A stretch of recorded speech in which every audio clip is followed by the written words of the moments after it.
¿Qué tal, muchachos? Buenas tardes, ¿me escuchan?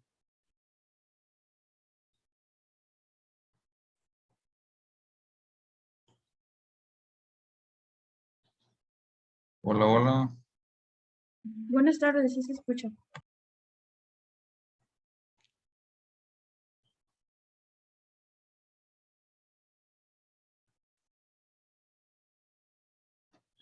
Si me escuchan, entonces, Sí. ¿cuántos son ustedes? 11.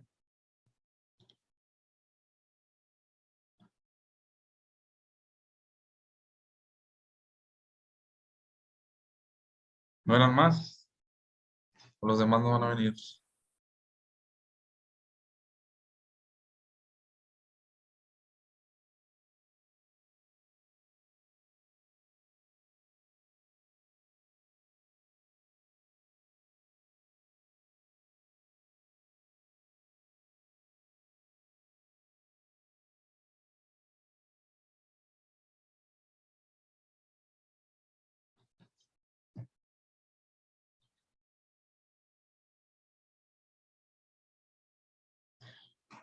¿Quién de ustedes 10 ya participó antes en la Olimpiada?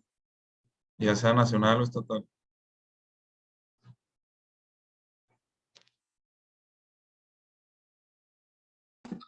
Yo el año pasado estuve en el Nacional.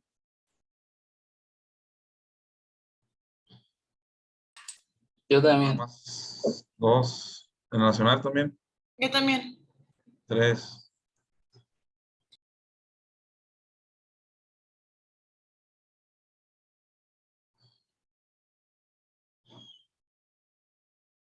¿Los demás?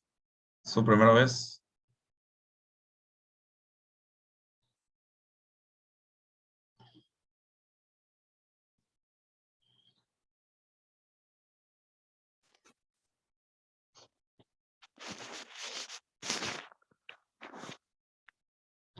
¿Ven la pantalla?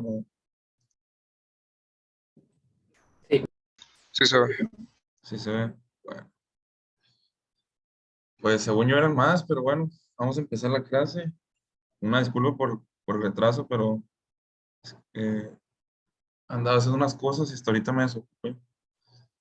Mi nombre es Julio Gagiola. Algunos ya me conocerán porque ya les di clases y pues otros no.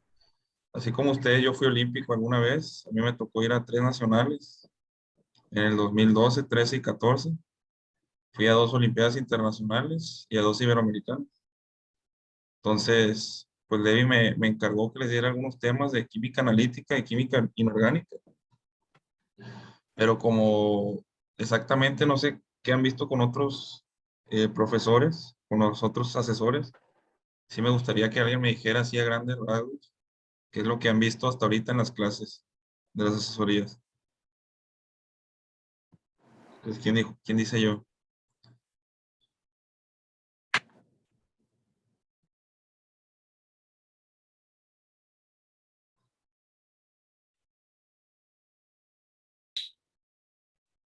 Pues más que nada hemos visto cómo calcular moles, a sacar la concentración, estequiometría. Vimos hace poquito, vimos el balanceo algebraico y también vimos poquito analítica.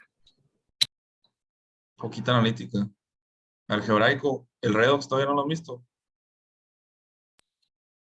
También. También. Y el ion electrón.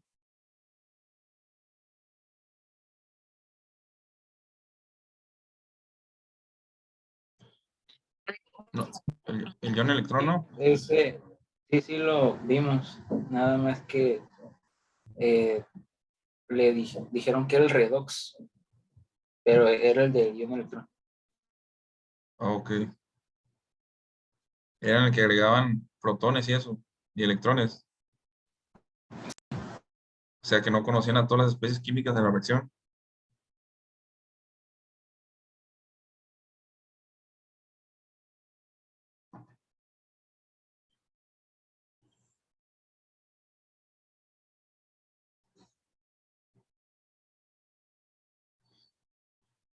Bueno, como ya les dieron algunas clases, pues les traje una presentación, ¿no?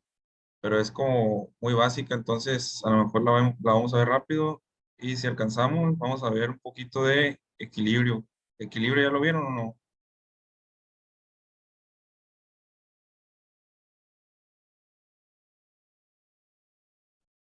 ¿Sí me escucho o no? Porque nadie contesta. No, no hemos visto equilibrio. Ah, no he visto equilibrio. ¿Y qué es lo que vieron ahí en analítica? Que dicen que vieron poquita analítica. Que vieron ácidos y bases. ¿O a qué se refieren con haber visto poquita analítica?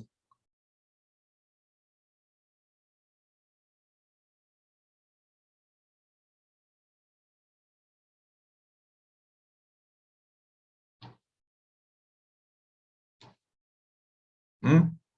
¿Alguien que me pueda contestar? ¿Qué es lo que han visto de analítica?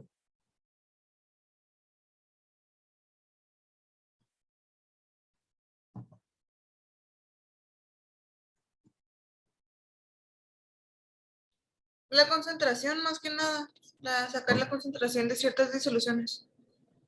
Ok. Bueno, entonces vamos a empezar. Bueno, pues vamos a empezar con... espérenme,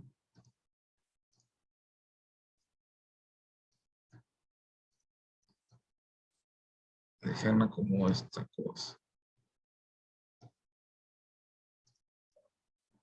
Vamos a empezar con conceptos básicos, ¿no? Prácticamente la química es la ciencia que estudia la transformación de la materia. En esta transformación de la materia ocurre algo que se conoce como reacción química. Las reacciones químicas se describen con cosas como la que está en la pantalla, que es esto, ¿no? Esta es la descripción en papel de una reacción química. Aquí nos está diciendo que dos moléculas de hidrógeno en estado de agregación gaseoso al reaccionar con una molécula de oxígeno también en estado de agregación gaseoso pueden producir o producen dos moléculas de agua en estado líquido. Ahora, ¿qué significan todas estas cosas que vemos en la descripción de una reacción química en papel? Bueno, pues este signo de más significa que reacciona con, ¿no? O sea que todo esto que está aquí a la izquierda va a reaccionar, por lo tanto se conocen como reactivos. Sí, los reactivos como aquí se escribe, siempre aparecen a la izquierda. Entonces, estos reactivos reaccionan y producen los productos que siempre están a la derecha de la flecha. Esta flecha significa produce, ¿no? Si no han visto equilibrio, pero lo van a ver más adelante, van a ver que algunas reacciones son reversibles, es decir, que se denotan con una doble flecha. ¿Por qué? Porque la reacción va tanto en sentido hacia acá como al sentido contrario. Es decir, que si aquí hubiera un equilibrio, es decir, aquí hubiera una flecha en reversa, se estarían dando las dos reacciones donde hidrógeno y oxígeno reaccionan para formar agua y donde agua se descompone en hidrógeno y oxígeno, ¿no? A lo mejor muchas cosas de las que mencione todavía no las conozcan o no comprendan lo que estoy diciendo, pero con el paso de las clases se van a dar cuenta que pues les va a ir quedando más claro, ¿no? Ahora, esto que aparece a la derecha de cada especie química, entiéndase por especie química cada reactivo, es el estado de agregación. El estado de agregación, mucha gente piensa que es un subíndice, que se pone como subíndice, es decir, abajito del reactivo, pero no. El estado de agregación no se pone como subíndice, no, se pone al mismo nivel. En este caso, la G significa que está en estado gaseoso, ¿no? Es un gas. La L significa estado líquido, pero existen otros estados de agregación. Los más comunes que vamos a ver, además del gaseoso y el líquido, va a ser el sólido, que se denota con una S, sólido. Y otro muy común que vamos a ver es el AC. En español y en inglés es AQ, que es acuoso, ¿no? Aquí en los otros tres no les puse ninguna otra de notación porque tanto en español como en inglés pues son GL y S, ¿no? Este es el único que cambia al pasar de español a inglés, que en vez de AC se vuelve AQ y significa acuoso, ¿no? Este estado de agregación pues lo vamos a ver mucho en los problemas de analítica, porque prácticamente todos los equilibrios o problemas de equilibrio que vamos a ver en analítica van a ser en estado acuoso, ya sea ácido base, de precipitación, de complejación, etcétera, ¿no? Ahora, hay otra cosa importante en la forma de expresar una reacción química y ese es el coeficiente estequiométrico. Como mencionaron, pues supongo que ya vieron un poco de estequiometría, ¿no? Este coeficiente estequiométrico nos dice la relación en masa o en cantidad de sustancia con la que reacciona un reactivo con respecto al otro. Y asimismo, la cantidad de producto que se produce. Quiere decir aquí, este 2, que se necesitan 2 moles o 2 moléculas de hidrógeno para reaccionar con una de oxígeno. Y al reaccionar estos 2 moles de hidrógeno con un mol de oxígeno, vamos a producir 2 moles de agua. Estos coeficientes estequiométricos permiten también lo que es el balanceo de la reacción. Aquí pues se tiene que cumplir el principio de conservación de la materia, es decir, la materia no se crea ni se destruye, solo se transforma. Se fijan aquí, ¿cuántos átomos de hidrógeno hay a la izquierda? Hay 2. Por 2 que tiene cada molécula de hidrógeno son 4. Y aquí al lado derecho también hay 2. Por 2 átomos de hidrógeno que tiene cada molécula de agua, entonces hay 4, ¿no? Entonces, se fijan, pues los átomos de hidrógeno están conservando y lo mismo sucede con los átomos de oxígeno. Cualquier duda o pregunta me pueden interrumpir. Como les mencioné antes, existen reacciones que son reversibles, es decir, se producen tanto hacia un lado como hacia el otro, ¿no? Es decir, tanto el ácido acético reacciona con el agua para producir el ion acetato y el ion hidronio, como el ion hidronio reacciona con el acetato para producir agua y ácido acético. Eh, las reacciones que tienen un equilibrio, es decir, que pueden ir tanto al lado derecho como al lado izquierdo, tienen algo que se llama estado de equilibrio. En el estado de equilibrio, la velocidad de la reacción hacia la derecha igual a la velocidad de reacción hacia la izquierda. Esto produce que la concentración de las especies o la cantidad de cada especie ya no varíe, por lo tanto, ya la cantidad de cada especie es estacionaria. Sin embargo, el equilibrio es dinámico, es decir, siempre está habiendo los dos tipos de reacciones, tanto de un lado como del otro. Como les dije, pues tal vez muchas de estas cosas que les estoy mencionando todavía no, no las procesen bien o no las capten del todo, pero a como vayamos avanzando, pues se van a ir dando cuenta exactamente a qué me refiero con equilibrio, etcétera, ¿no? Ahora, como les mencioné, las cantidades o las concentraciones de cada especie en el equilibrio ya no cambian. Se llegan a un estado estacionario, es decir, pues son estables, ¿no? Entonces, este estado de equilibrio, estado estacionario, se puede describir con una constante de equilibrio, que es esta acá, y es igual a el producto de la concentración de los productos elevado al coeficiente estequiométrico. Como aquí todos los coeficientes estequiométricos son igual a 1, pues aquí la potencia es igual a 1, ¿no? Entre el producto de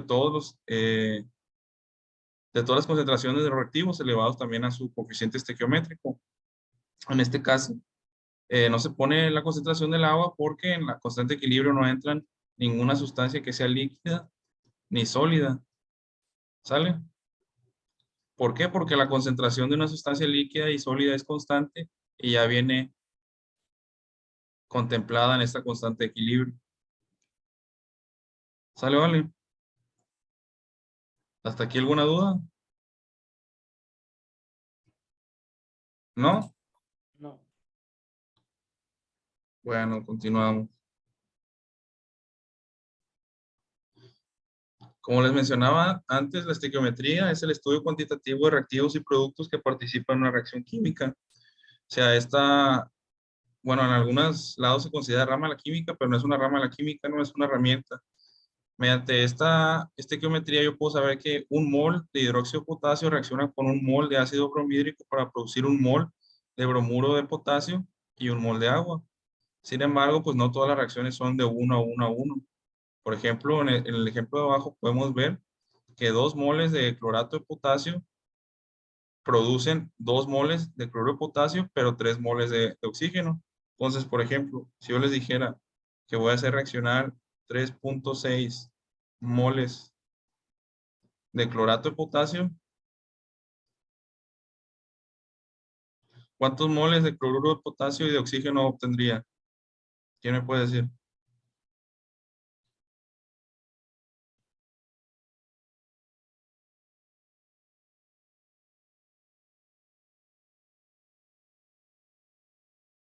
Son 5.4 moles de oxígeno.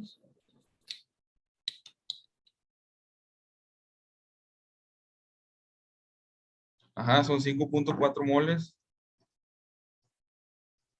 de oxígeno y pues 3.6 moles, ¿no?, de cloruro de potasio. ¿Por qué? Porque los moles de cloruro de potasio, para sacar los moles de oxígeno que se producen, hay que multiplicar este 3.6 por 3 mol de oxígeno por cada 2 moles de clorato de potasio, perdón. Y este 3 y este 2, ¿de dónde salen? Pues del coeficiente estequiométrico, ¿no? Entonces, estos coeficientes son los que nos van a ayudar para encontrar la relación de cantidad de sustancia entre productos y reactivos. De igual manera, pues esto nos va a servir para encontrar, por ejemplo, el reactivo limitante en una reacción o en ciertas condiciones que se van a dar, que se lleva a cabo una reacción, etcétera. El concepto de reactivo limitante, ¿ya lo vieron? ¿O todavía no llegan a eso? Sí, ¿Sí ya lo vieron? Sí. Ok, bueno. Bueno, entonces, como me dijeron que ya había un poquito de química analítica y como a mí me encargaron ver ciertos temas de química analítica, pues vamos a empezar con lo más básico, ¿no? Que es la teoría de ácidos y bases. Existen muchas teorías de ácidos y bases, dependiendo del enfoque que se le dé, pero las más comunes y las que vamos a ver nosotros son 3 teorías. La primera es la teoría de ácidos y bases de Arrhenius. Bajo esta teoría, un ácido está definido como una sustancia que libera iones hidrógenos cuando se disuelve en agua. Y bajo este criterio, las siguientes sustancias que presento aquí, pues son consideradas ácidos. Es el ácido carbónico, el ácido clórico, el ácido nítrico, el ácido fosfórico y el ácido sulfúrico. Por otro lado, una base es aquella sustancia que libera iones hidróxido. Estos iones hidróxidos son estos, ¿no? OH con carga negativa. Los iones hidrógeno son los protones, que son el átomo de hidrógeno con una carga positiva, aunque también en agua, en realidad, lo que existen son los iones hidróneo, ¿no?, pero más o menos se pueden considerar equivalentes, ¿no?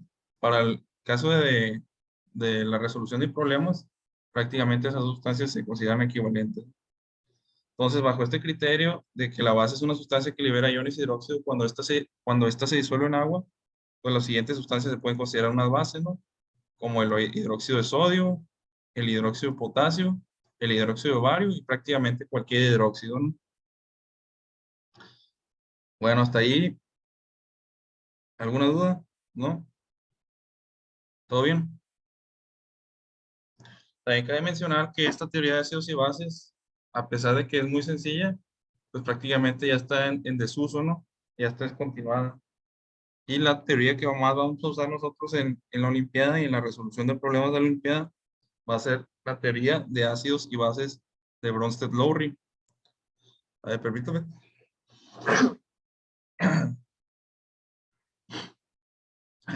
Bajo esta teoría, se considera como ácido aquella sustancia que es capaz de donar un protón.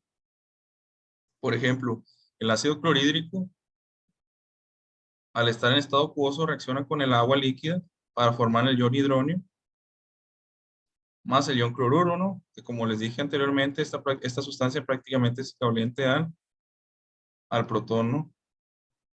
Por otro lado, una base es una sustancia capaz de aceptar un protón. Por ejemplo, el carbonato, el ion carbonato, que es este, por ejemplo, que proviene, por ejemplo, de una sal como el carbonato de potasio, el carbonato de sodio, etcétera, puede y es capaz de reaccionar con un protón. con el protón de cualquier ácido, por ejemplo, el ácido clorhídrico, para producir en este caso el ion bicarbonato, ¿no? Este es el ion bicarbonato. Y por ejemplo, pues el bicarbonato, ya lo han de haber escuchado, ¿no? El bicarbonato de sodio es este compuesto, que es pues muy común en los hogares, ¿no? Entonces, si se fijan, aquí ya no se hablan de liberar cierta sustancia, ¿no? Sino es la capacidad de aceptar o de donar una especie química, que en este caso es la especie química llamada protón, que como ya les mencioné varias veces, pues es el equivalente del ion hidronio, ¿no? Prácticamente en nuestros casos, siempre el ion hidronio es equivalente al protón, ¿no? Que es el átomo de hidrógeno con carga positiva. ¿Por qué se le llama protón? Pues porque el hidrógeno nada más tiene un electrón, ¿no? Entonces su isótopo más común, que es el H1 de masa 1, pues nada más tiene un protón y un electrón. Entonces cuando pierde el electrón y adquiere la carga positiva, pues prácticamente ya es un protón, ¿no? Entonces hasta aquí, ¿alguna duda?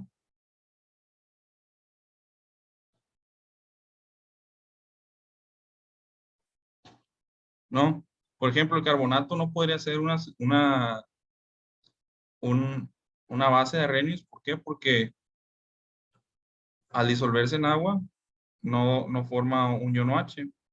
Lo que sí es que tiene un equilibrio de base que al estar disuelto en agua va a producir estas dos sustancias, el bicarbonato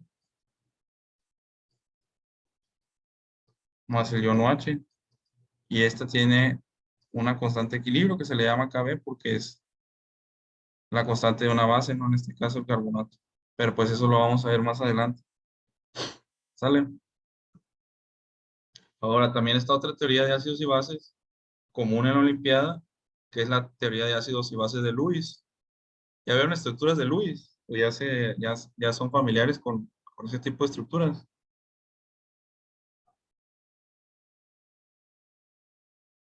¿No? En la escuela nomás, no me gusta. En la escuela. Ah, ok. Bueno, igual si no la han visto, probablemente la vean conmigo o la vean con alguien más en estos días. Entonces, bajo esta teoría de ácidos y bases, un ácido se considera aquella sustancia capaz de aceptar un par de electrones, ¿no? Y una base es una sustancia capaz de donar un par de electrones. ¿Se fijan? Pues prácticamente la definición es muy parecida a la teoría de Bronsted-Lowry, nada más que aquí la especie química que se intercambia, es decir, que se acepta o se dona, es un par de electrones y no un protón, como vimos anteriormente. Entonces, por ejemplo, el trifluoruro de boro, que es este, el boro tiene una deficiencia de electrones. Sin embargo, una sustancia como el amoníaco, donde aquí el nitrógeno tiene un par libre de electrones, pues es capaz de reaccionar, ¿no? Donando su par de electrones para formar un enlace covalente. Entonces, dando así lugar a esta especie química y por lo tanto, el trifluoruro de boro pasaría a ser el ácido y el amoníaco pasaría a ser la base. El amoníaco pues es este compuesto que es NH3. ¿Sale?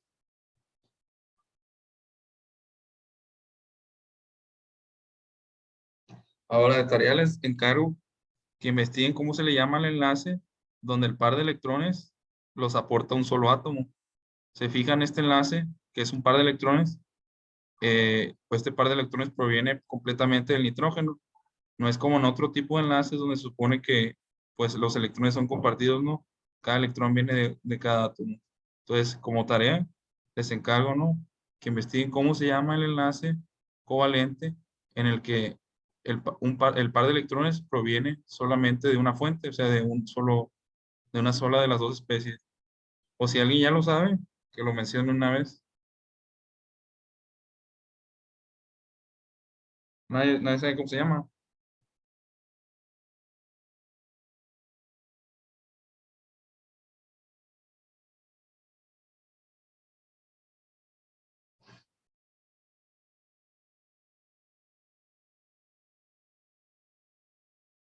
¿no?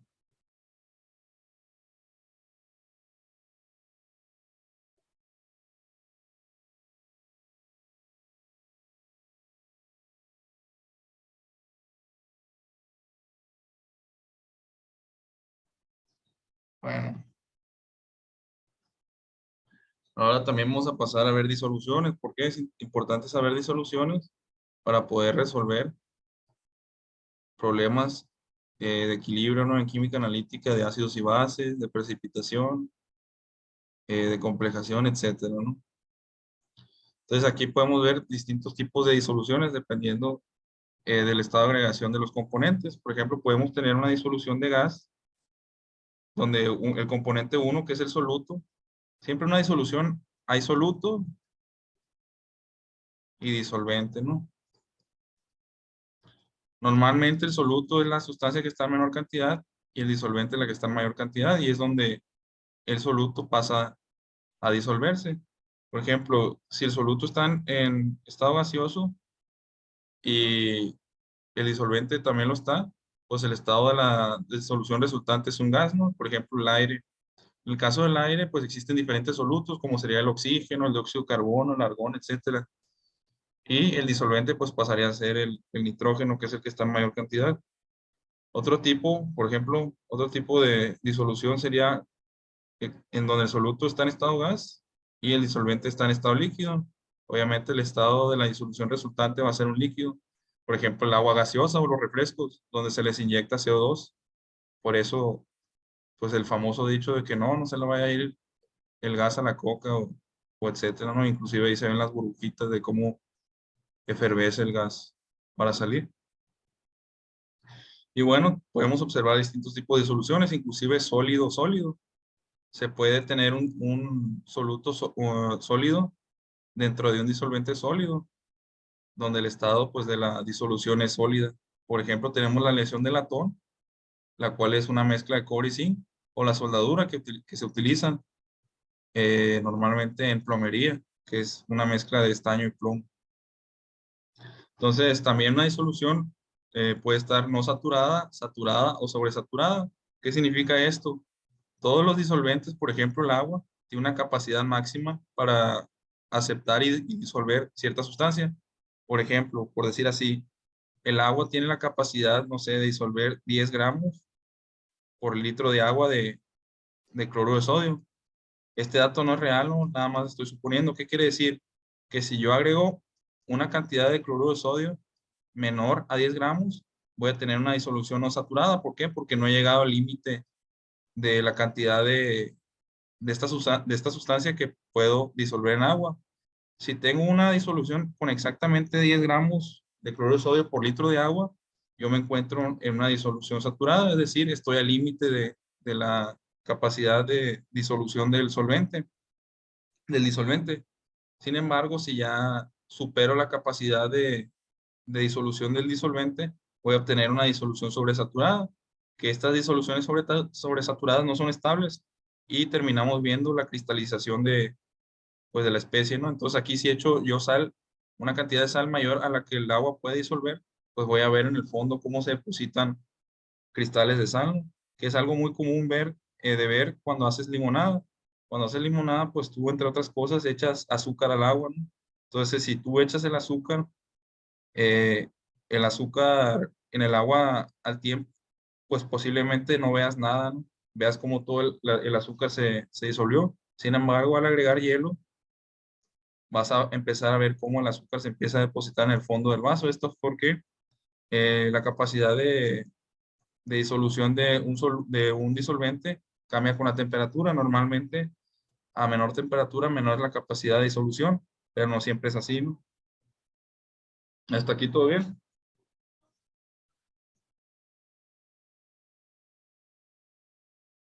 ¿Sí? Sí, Bueno, a ver, permítame un segundo.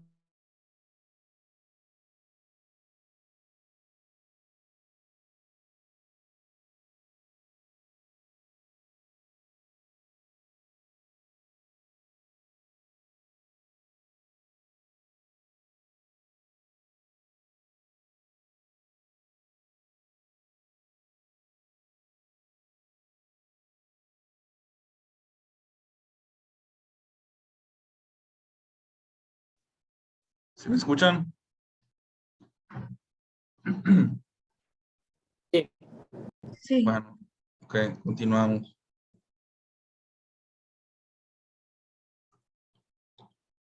Ahora, existen distintos factores energéticos que se involucran en la disolución de un soluto en un disolvente. Entre los más importantes están la interacción disolvente-disolvente, interacción soluto-soluto y la interacción disolvente-soluto. Para que sea posible que un soluto se disuelva en un disolvente, la interacción disolvente-soluto tiene que ser favorecida energéticamente, o sea, tiene que ser eh, más favorable desde el punto de vista energético que las interacciones disolvente-disolvente y la interacción soluto-soluto. De esta manera, pues se puede obtener pues una disolución. Ahora no sé si ya lo habían visto, pero lo van a ver más adelante, que los factores energéticos que determinan si un proceso es espontáneo o no, pues van a ser la entalpía y la entropía. Ya no han visto estos conceptos de entalpía y entropía,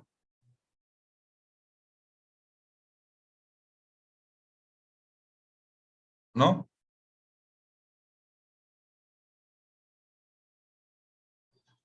¿Escuchan? Sí se escucha, pero en esas clases no las hemos visto. Bueno, entonces seguramente lo verán más adelante con quienes esté dando físico-química. ¿Quién les está dando físico-química? El profe Levi, creo. Ah, ok, entonces verán más adelante pues estos factores energéticos, ¿no? Que definen si una reacción o un proceso espontáneo o no. Y estos están relacionados con la energía libre de Gibbs, que pues está denominada por la letra G, ¿no? Pero bueno, continuemos. Entonces, de las disoluciones, para saber qué cantidad de soluto hay en el disolvente o en la disolución como tal, pues nosotros utilizamos diferentes unidades de concentración. Una unidad de concentración importante es el porcentaje en masa. El porcentaje en masa es la relación de la masa de un soluto en la masa de la disolución, no disolvente, ¿no? Y se multiplica por el 100%. Por ejemplo, el porcentaje de masa es igual a masa de soluto entre la masa de soluto más la masa del disolvente. ¿Por qué? Porque esta suma es la masa de la disolución. Ahora, ¿qué pasaría si hubiera más de un soluto? Pues sería la masa del soluto 1 entre la masa del soluto 1 más la masa del soluto 2 más la masa del soluto 3, etcétera, más la masa del disolvente, es decir, toda la masa de la disolución. Y como se puede ver aquí resumido, pues el porcentaje de masa es igual a la masa del soluto entre la masa de la disolución por un 100%. Aquí podemos ver un ejemplo, ¿no? De un problema de porcentaje de masa. Dice, una muestra de 0.892 gramos de cloruro de potasio se disuelve en 54.6 gramos de agua. ¿Cuál es el porcentaje en masa de cloruro de potasio en la disolución? Ahora, ¿cuál es la estrategia? Pues conocemos la masa del soluto disuelto en cierta cantidad de disolvente, por lo tanto podemos calcular el porcentaje en masa de cloruro de potasio mediante la ecuación 12.1. Esta es la ecuación 12.1, ¿no? Porcentaje en masa es igual a masa del soluto de interés entre la masa de la disolución, es decir, la suma de toda la masa de los solutos más la masa del disolvente. En este caso, pues, es un problema sencillo, nada más hay un soluto y aquí el disolvente es el agua, ¿no? Entonces, el porcentaje en masa de cloruro de potasio es igual a masa de soluto entre masa de la disolución por 100. ¿Cuál es la masa del soluto? 0.892 gramos, como aquí lo menciona el problema. ¿Cuál es la masa de la disolución? Pues la masa del soluto más la masa del disolvente. Entonces, esta suma, que si ustedes la hacen en la calculadora y multiplican por 100, pues nos va a dar el porcentaje de masa de 1.61%. Ahora ustedes como ejercicio de práctica, pues pueden hacer este problema, ¿no? Entonces, es un problema bastante sencillo. Si quieren, si gustan hacerlo y me dicen cuánto les va a dar.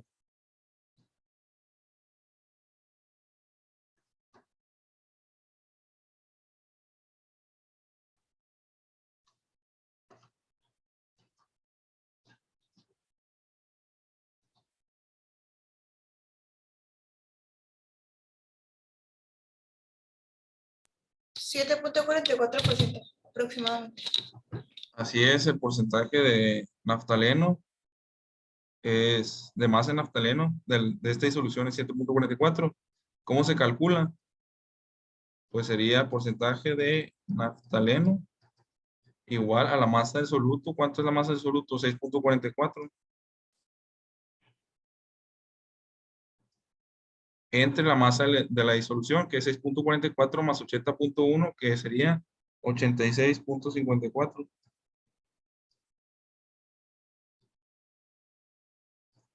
Y esto se multiplica por 100. Y esto nos da 7.44%. Entonces, pues es un problema bastante fácil, ¿no? No creo que haya, o alguien tuvo alguna duda para hacer este problema, ¿no? Bueno, continuamos. Otro tipo de unidad de concentración es la fracción molar. La fracción molar viene definida como esta letra, ¿no? Entonces, la fracción molar del componente A se denota como XA, donde X significa fracción molar y está dada por la cantidad de moles de ese compuesto A entre la suma de los moles de todos los componentes, ya sean pues cualquier cantidad de componentes, ¿no? Entonces, por ejemplo, si yo tengo, no sé, 4 componentes, ¿no? A, B, C y D. Entonces, ¿cómo saco la fracción molar de C? Pues tengo que dividir los moles de C entre la suma la suma de los moles de todas las sustancias, ¿no? Entonces, por ejemplo, a ver, resuelvan este ejercicio. Dice, calcula la fracción molar de cada uno de los componentes de la siguiente mezcla. Entonces hay que buscar XA, XB, XC y XD. A ver, váyanlo haciendo y me van diciendo el resultado. ¿Sí quedó claro, no? ¿Cuál es la definición de fracción molar?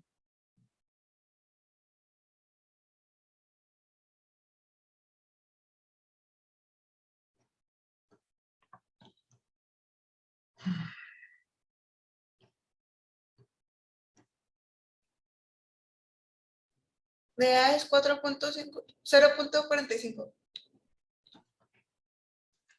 De A es 0.46.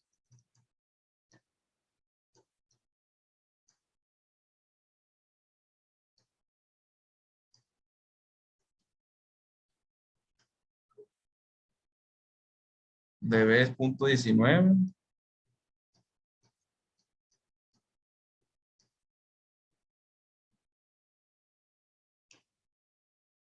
De C es 0.23.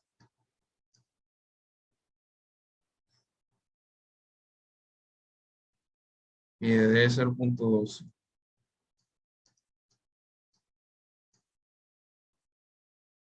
Ahora, ¿cómo le hice? Pues primero se pueden sumar todos los moles, ¿no?, que hay en la mezcla. Entonces esta cantidad nos da 9.4 moles.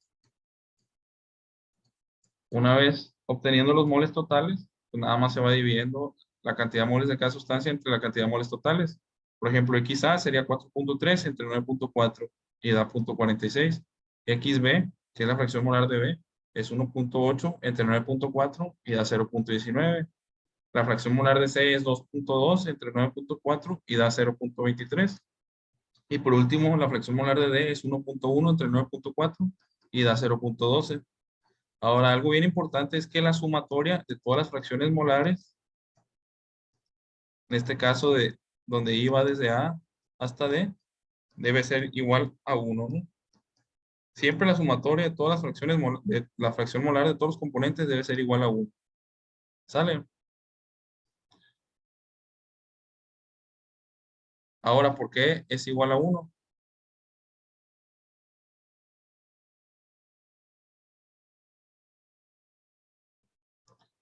Por ejemplo, en este caso, la sumatoria es XA más XB más XC más XD, ¿no? Es decir, los moles de A más los moles de B más los moles de C más el mol de D, ¿no? Ahora, todas las fracciones molares tienen el mismo denominador, que es que los moles totales, ¿no? Entonces, mediante un arreglo algebraico se puede obtener esta suma. Ahora se fijan, el mol de A más los moles de B más los moles de C más los moles de D, ¿a qué es igual? A los moles totales, ¿no? Entonces esto pasaría a ser moles totales entre mol total. O sea, que es igual a esta división 1. a 1, ¿no? Entonces, así es como se demuestra que la sumatoria de la fracción mol de cada uno de los componentes de una mezcla siempre es igual a 1. Claro que a veces nos sumando en la calculadora igual y da .998, .999 o .99, ¿no? Pero eso ya es por los redondeos que se van haciendo los cálculos.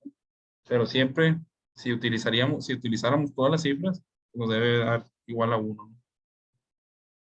¿Hasta aquí todo bien, entonces?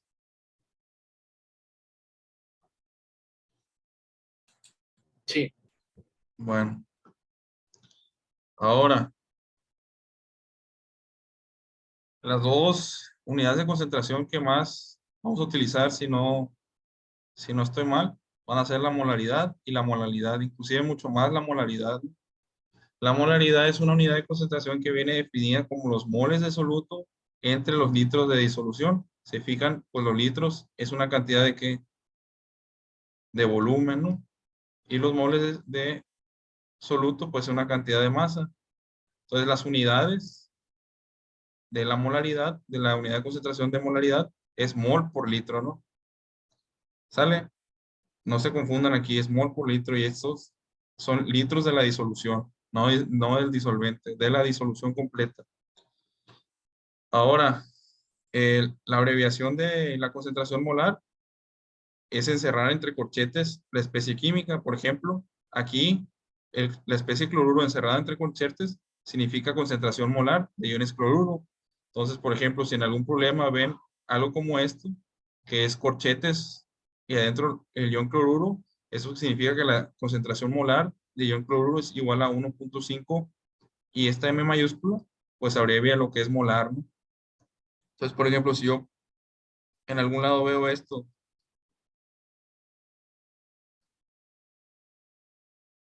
¿cómo lo tengo que interpretar? Como que la concentración de iones hidrógeno o de protones en esa solución es igual a 0.02 molar, ¿no? Entonces, sí queda claro cómo se denota lo que es la concentración molar. Hasta aquí. Sí. ¿Sí?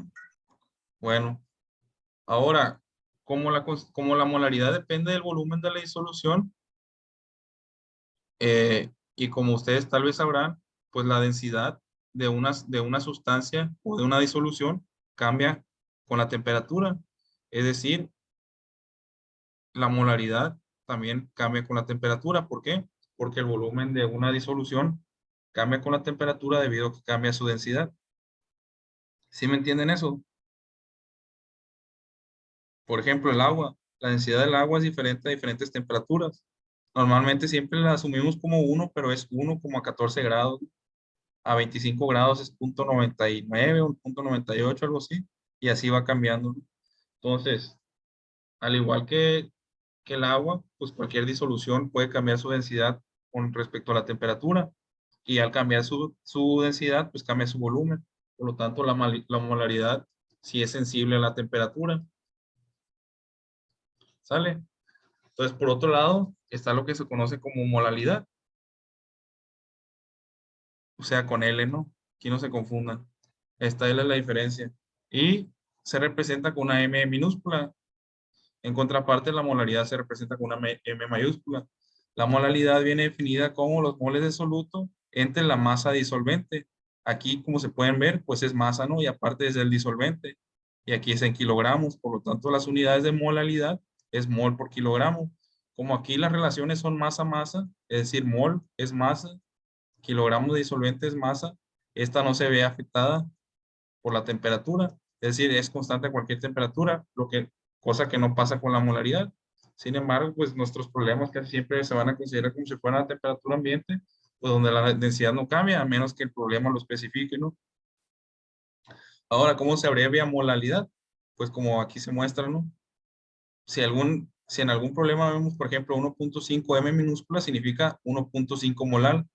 Por ejemplo, que te diga, no, el ácido sulfúrico es 1.2 M minúscula. Esto quiere decir que la concentración de ácido sulfúrico es 1.2 molar.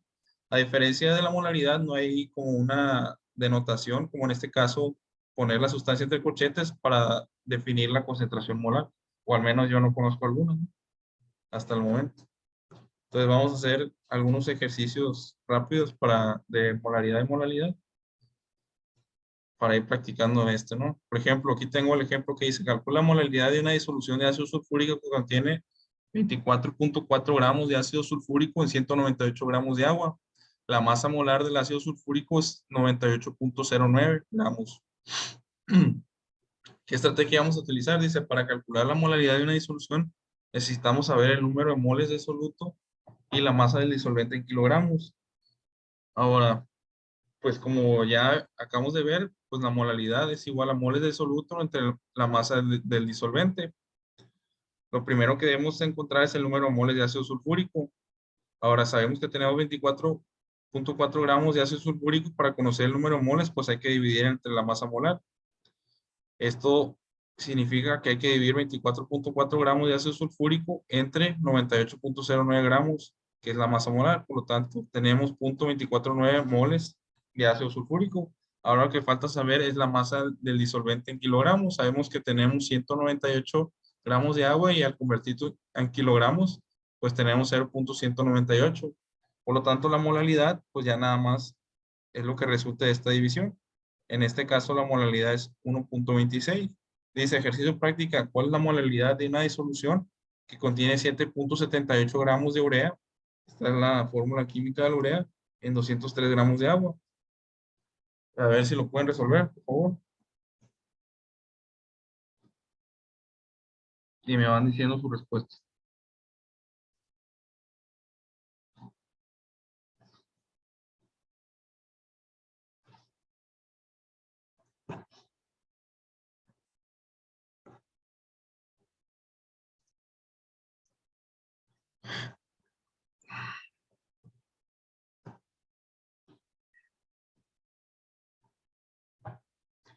Prácticamente son seguir los mismos pasos de este problema de ejemplo. Lo primero que hay que hacer es sacar los moles que tenemos de urea.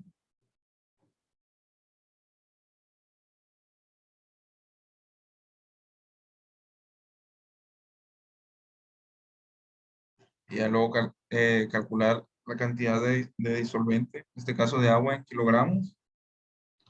Y pues prácticamente nada más hacer la división. ¿Ya lo hicieron?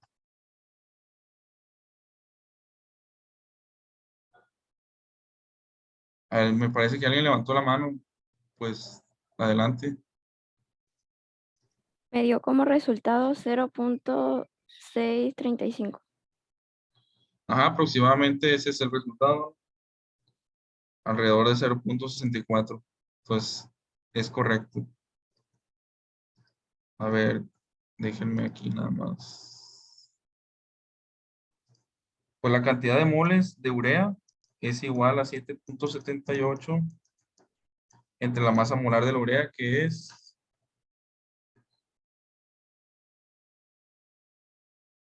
según mis cálculos, 62. Y la cantidad de moles es alrededor de 0.13. Entonces la molaridad es 0.13 entre 0.203. Y esto nos da un aproximadamente de 0.64 molar. ¿Sale? Entonces, pues hasta ahorita no, puro, estuvo sencillo. Bueno, pues ahora vamos a hacer un problema un poquito más difícil, ¿no? Pero nada del otro mundo. Dice la densidad de una disolución acuosa de metanol, y nos dan la fórmula química del metanol. De metanol 2.45 molar es de 0.976 gramos por mililitro. ¿Cuál es la molaridad de la disolución? Dice la masa molar del metanol es de 32.04 gramos. Entonces aquí lo que hay que hacer es pasar de una concentración molar a una concentración molal. Entonces para eso nos dan el dato de la molaridad de la disolución y su densidad. Además, pues ya nos dan el dato de la masa molar del metanol, aunque si no nos dieran, pues ese sí lo podemos calcular fácilmente. Entonces aquí la estrategia es que para calcular la molaridad necesitamos conocer el número de moles de metanol y la masa del disolvente en kilogramos.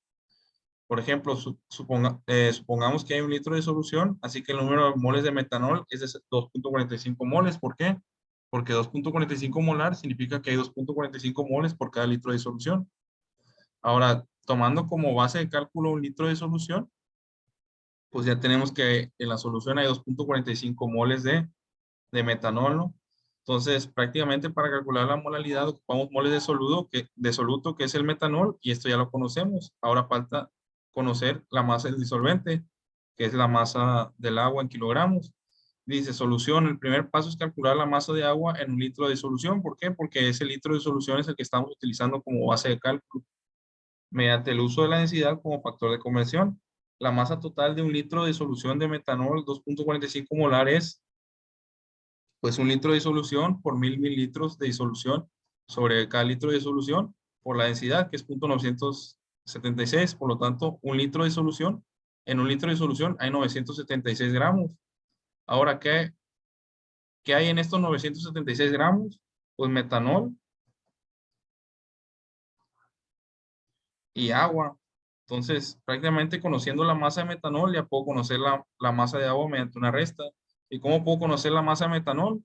Pues yo ya sé cuántos moles de metanol hay en ese litro de solución. Entonces, nada más convierto este número de moles a masa de metanol, resto de 976 esa masa de metanol, y lo que me sobre, pues tiene que ser masa de agua, ¿no?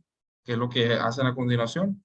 Dice, debido a que esta disolución contiene 2.45 moles de metanol, la cantidad de agua, es decir, del disolvente en la disolución es masa de agua es igual a masa total, o sea, masa de la disolución menos la masa del soluto, es decir, menos la masa del metanol. Entonces, 976 menos el producto de 2.45 por la masa molar del metanol, que es 32.04, y la resta nos da 898. A lo mejor igual no nos da eso. Puede que el libro tenga algunos errores, déjenme nomás corroborar. Pues sí, no, aproximadamente nos da 898, y pues ya nada más queda hacer la división, que es 2.45 entre punto 898, y pues esta solución tiene una concentración molar de 2.73, es decir, la molalidad es 2.73. Ahora dice, ejercicio práctica, calcule la molalidad de una disolución de etanol cuya densidad es 0.927. La concentración molar de la disolución de etanol es 5.86 molar. Aquí la única diferencia con el problema que acabamos de ver es que no nos dan la masa molar del etanol, ¿no? Pero pues esta se puede calcular fácilmente, y es de 46 gramos por mol. Entonces, si pueden hacer este ejercicio, por favor. Calculen la concentración molar de una disolución de etanol 5.86 molar con densidades de 0.927 gramos por mililitro. Y el primero que lo haga o como lo vayan haciendo, me van diciendo su resultado, por favor. Aquí la masa molar es 46, ¿no?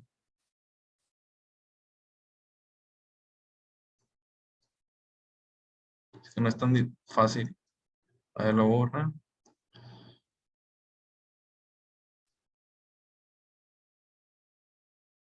$46. Que vaya haciendo, pues me va diciendo en cuanto a. Igual aquí hay que suponer una base de cálculo.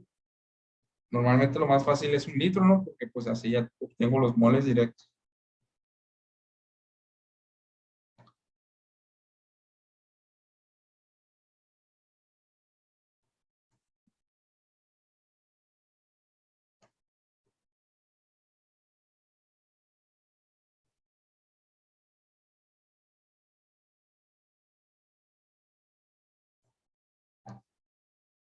¿Alguien ya lo hizo? A mí me dio 8.91 aproximadamente. Así es, a 8.91, ¿no? ¿Por qué? Porque en 1 litro de disolución hay 5.86 moles de etanol, y la masa total de la disolución son 927 gramos. Estos moles de metanol son equivalentes aproximadamente a 270 gramos. Entonces la cantidad de agua que hay en la disolución, ¿cuánto es? Pues es 927 menos 270, 657 gramos. Es decir, 0.657 kilogramos. Entonces ya nada más queda hacer la división de 5.86, que son los moles que hay en un litro que utilizamos como base de cálculo, entre 0.656. Y eso nos da aproximadamente 8.91, ¿verdad? Sí. Y listo. Nadie tuvo, nadie tuvo duda en el problema pasado.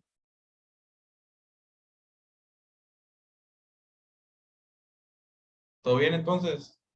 Bueno, entonces vamos a pasar al siguiente. Dice, calcula la molalidad de una disolución acuosa de ácido fosfórico a 35.4%. El porcentaje que nos dan es en masa. Dice, la masa molar del ácido fosfórico es de 97.99. Ahora bien, ¿cuál es la estrategia? Pues, como dice el problema, hay que calcular la molalidad, ¿no? ¿Qué nos dan? Pues la densidad, no, perdón, el porcentaje en masa de la disolución y la masa molar del ácido fosfórico. Entonces, ¿cuál es la estrategia que vamos a seguir? Dice, para resolver este tipo de problema, conviene suponer que se comienzan con 100 gramos de disolución, es decir, nuestra base de cálculo, que es lo que vamos a suponer que tenemos para poder contestar el problema, es de 100 gramos. ¿Por qué 100 gramos? Porque es lo que resulta más fácil, dado que vamos a trabajar con un porcentaje en masa. Entonces, el porcentaje en masa, pues prácticamente ya si utilizamos una base de cálculo de 100, pues ya vamos a obtener los gramos directamente. Entonces, si la masa del ácido fosfórico es de 35.4%, pues obviamente al tener una base de cálculo de 100 gramos, esto quiere decir que la masa del ácido fosfórico es 35.4 gramos. Dice el porcentaje en masa, y la masa de agua debe ser la diferencia. O sea, de 100 gramos menos 35.4 gramos es igual a 64.6 gramos. Ya conociendo eso, pues ya podemos calcular, como ya tenemos la masa de ácido fosfórico y la masa de agua, pues ya podemos convertir la masa de ácido fosfórico a moles de ácido fosfórico, como se ve aquí en el centro. Entonces los moles de ácido fosfórico, que es este, son los 35.4 gramos que tenemos de ácido fosfórico según nuestra base de cálculo de 100 gramos, entre su masa molar, que es esta. Entonces el número de moles de ácido fosfórico son 0.361. Ahora, la masa del agua, que calculamos 64.6 gramos, es decir, en kilogramos 0.0646. Por lo tanto, la molalidad está dada por pues, la división, ¿no?, de los moles sobre la masa del disolvente, y esto nos da una solución 5.59 molar.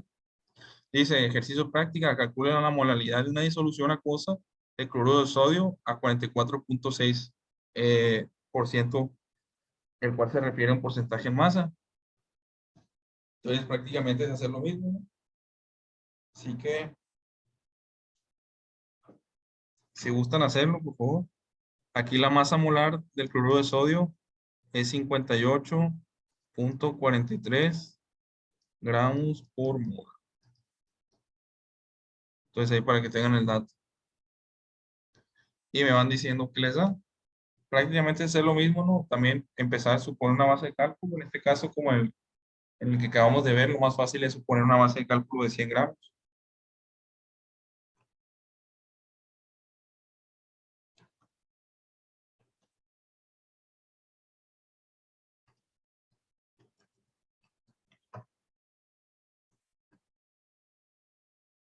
¿Alguien ya lo resolvió? Yo me dio 13.78 aproximadamente. Exacto, eso da. Entonces, ¿cómo se resuelve? Pues primero se supone una masa total de disolución de 100 gramos, ¿no? De esos 100 gramos, 44.6 gramos son de cloruro de sodio. Entonces, la diferencia, el resto es de agua, que sería el 65.4.